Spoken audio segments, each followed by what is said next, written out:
जय श्री कृष्ण दोस्तों। जैसा कि हम सभी जानते हैं कि मृत्यु के पश्चात हिंदू धर्म में मृत शरीर का दाह संस्कार किया जाता है और उसके बाद 10 दिनों तक मृतक के निमित्त पिंडदान भी किया जाता है। गरुड़ पुराण की माने तो मृत्यु के बाद मृतक के निमित्त किए गए पिंडदान से मृतक आत्मा के शरीर का निर्माण होता है और वह आसानी से यमलोक तक की यात्रा पूरी कर लेता है। मित्रों, आपने गौर किया होगा कि हिंदू धर्म में अधिकतर श्राद्ध क्रम पुत्रों के द्वारा किया जाता है। आज की वीडियो से हम आपको यही बताने जा रहे हैं पिता की मृत्यु के बाद पुत्र को क्या क्या करना चाहिए। तो चलिए दोस्तों, अब बिना किसी विलंब के आज की वीडियो शुरू करते हैं।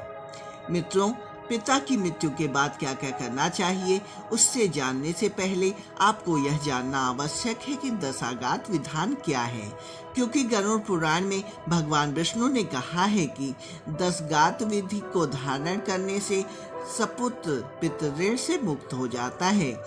इस विधान को पूरा करते समय मृतक के पुत्र को चाहिए कि वह अपने पिता के मरने पर शोक का परित्याग कर दे।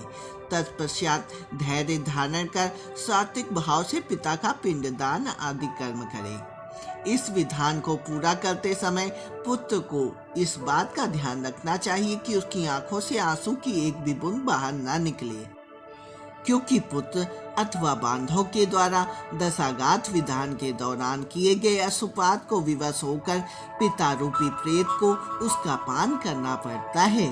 भगवान विष्णु कहते हैं कि हे पक्षीराज, पुत्र को चाहिए कि वह दशाघात विधान के दौरान निरर्थक शोक कर ना रोए, क्योंकि यदि कोई पुत्र हजारों वर्ष तक दिन रात शोक करता रहे तो भी उसके मृतक पिता वापस नहीं आ सकते।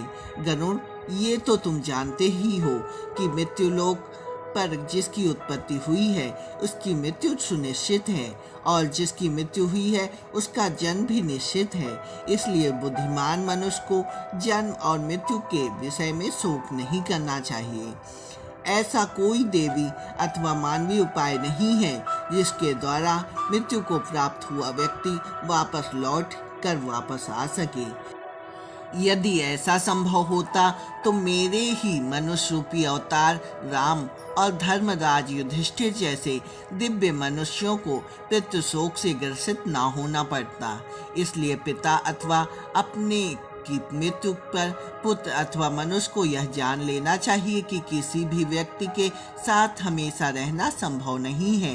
जब अपने शरीर के साथ जीवात्मा सर्वकालिक संबंध स्थापित नहीं कर सकती तो अन्य परिजनों की बात ही क्या की जाए।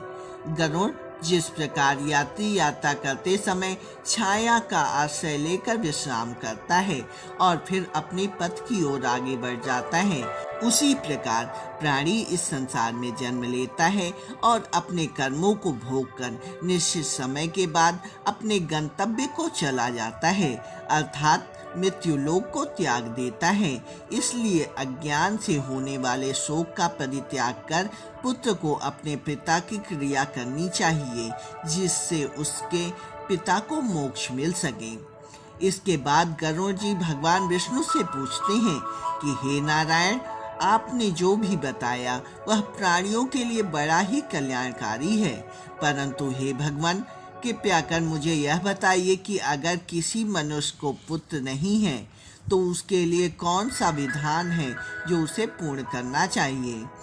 तब भगवान विष्णु कहते हैं कि हे गरुड़, यदि किसी मनुष्य का पुत्र नहीं है तो पुत्र के अभाव में पत्नी और पत्नी के अभाव में सहोदर भाई या सहोदर भाई के अभाव में ब्राह्मण दशाघात विधान की क्रिया को पूर्ण कर सकता है। इसके अलावा पुत्रहीन व्यक्ति के मरने पर उसके बड़े अथवा छोटे भाइयों के पुत्रों या पौत्रों के द्वारा दशाघात आदि कार्य संपन्न किया जाता है, क्योंकि ऐसा माना जाता है कि पिता से उत्पन्न होने वाले भाइयों से यदि एक भी पुत्रवान हो तो उसी पुत्र से सभी भाई पुत्रवान हो जाते हैं। यदि एक पुरुष की बहुत सी पत्नियों में से एक भी पुत्रवती हो जाए तो उस एक ही पुत्र से सभी पुत्रवती हो जाती हैं। सभी भाई पुत्रहीन हो तो उनका मित्र पिंडदान करे, अथवा सभी अभाव में पुरोहित को ही क्रिया करनी चाहिए। क्रिया का लोप नहीं करना चाहिए। यदि कोई स्त्री अथवा पुरुष अपने इष्ट मित्र की अवैधानिक क्रिया करता है तो अनाथ प्रेत का संस्कार करने से उसे उच्च कोटि यज्ञ का फल प्राप्त होता है। इसके बाद भगवान विष्णु पक्षी राज गरुड़ से कहते हैं, हे गरुड़, पिता का 10 आघात कर्म पुत्र को करना चाहिए, किंतु यदि ज्येष्ठ पितृ की मृत्यु हो जाए तो अति स्नेह होने पर भी पिता को उनकी 10 आघात क्रिया न करनी चाहिए। बहुत से पुत्रों के रहने पर भी 10 आघात सपिंडन अथवा अन्य षोडश श्राद्ध एक ही पुत्र को करना चाहिए। इतना ही नहीं, यदि पुत्रों के बीच पैतृक संपत्ति का बंटवारा भी हो जाए तो भी 10 आघात सपिंडन षोडश श्राद्ध एक को ही करना चाहिए। 10 आघात विधि के दौरान ज्येष्ठ पुत्र को चाहिए कि वह एक समय भोजन करे, भूमि पर सोए, ब्रह्मचर्य धारण करके इस विधान को पूर्ण करें, तभी प्रेत रूपी पिता के आत्मा को मुक्ति मिल सकती है। हे गरुड़, जो पुत्र अपने पिता के निमित्त विधि पूर्वक इस विधान को पूर्ण करता है उसे वही फल प्राप्त होता है जो पृथ्वी की 7 बार परिक्रमा करने के पश्चात प्राप्त होता है। 10 गात से लेकर पिता की वार्षिक श्राद्ध क्रिया करने वाला पुत्र गया श्राद्ध का फल प्राप्त करता है। 10 आघात के दौरान पुत्र को चाहिए कि कूप, तालाब, बगीचा, तीर्थ अथवा देवालय के प्रांगण में जाकर बिना मंत्र के स्नान करें और वृक्ष के मूल में दक्षिणा की वेदी बनाकर उसे गोबर से लेपे। उस वेदी में पत्ते पर कुश से बने हुए ब्राह्मण को स्थापित करके पदाधि से उसका पूजन करें। पूजन करने के बाद उसको प्रणाम करें। इसके पश्चात पिंडदान करने के लिए कुश का आसन रखकर उसके ऊपर नाम गौत्र का उच्चारण करते हुए पके हुए चावल अथवा जौ से बने हुए पिंड का प्रदान करें। फिर चंदन और भृगराज का पुष्प अर्पित करें। तदुपरांत अन्य वस्त्र, जल, द्रव्य अथवा अन्य जो भी वस्तु प्रेत शब्द का उच्चारण करके मृत व्यक्ति को दी जाती है उससे अनंत फल प्राप्त होता है। इसलिए प्रथम दिन से लेकर सपिंडीकरण के पूर्व स्त्री और पुरुष दोनों के लिए प्रेत शब्द का उच्चारण करना चाहिए। 10 आघात के पहले दिन विधि पूर्वक जिस अन्न से पिंड दिया जाता है उसी अन्न से विधि पूर्वक 9 दिन तक पुत्र को पिंडदान करना चाहिए।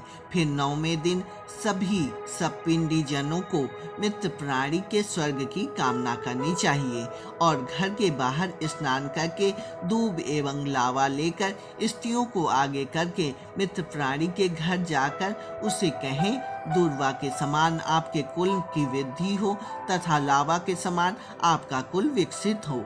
ऐसा कहकर दूर्व समन्वित लावा को उसके घर के चारों ओर बिखेर देना चाहिए। फिर 10वें दिन मांस से पिंड दान करना चाहिए, किंतु कलयुग में मांस से पिंडदान शास्त्रगत निषेध होने के कारण उड़द से पिंडदान करना चाहिए। 10वें दिन क्षौर कर्म और बंधु बांधवों के मुंडन करना चाहिए। क्रिया करने वाले पुत्र को पुनः मुंडन कराना चाहिए। इसके अलावा 10 दिन तक एक विद्वान को प्रतिदिन मिष्ठान भोजन कराना चाहिए और हाथ जोड़कर भगवान विष्णु का ध्यान करके प्रेत की मुक्ति के लिए प्रार्थना करनी चाहिए। फिर स्नान करके घर जाकर गौ को भोजन देने के उपरांत ही भोजन करना चाहिए। तो मित्रों, पिता की मृत्यु के बाद यदि पुत्र द्वारा इन विधियों का पालन करते हुए क्रिया किया जाता है तो मृतक की आत्मा को जल्द से जल्द मुक्ति प्राप्त होती है। तो दोस्तों, उम्मीद करता हूँ कि आपको हमारी यह वीडियो और कथा पसंद आई होगी। अगर पसंद आई हो तो इसे ज़्यादा से ज़्यादा लाइक और शेयर करें, और अगर आप पहली बार हमारे चैनल पर हमारा वीडियो देख रहे हैं तो ऐसी ही पौराणिक जानकारी के लिए अभी इस चैनल को सब्सक्राइब करें। फिलहाल गरुड़ पुराण की यह कथा समाप्त होती है। अब हमें इजाज़त दें। बहुत बहुत धन्यवाद।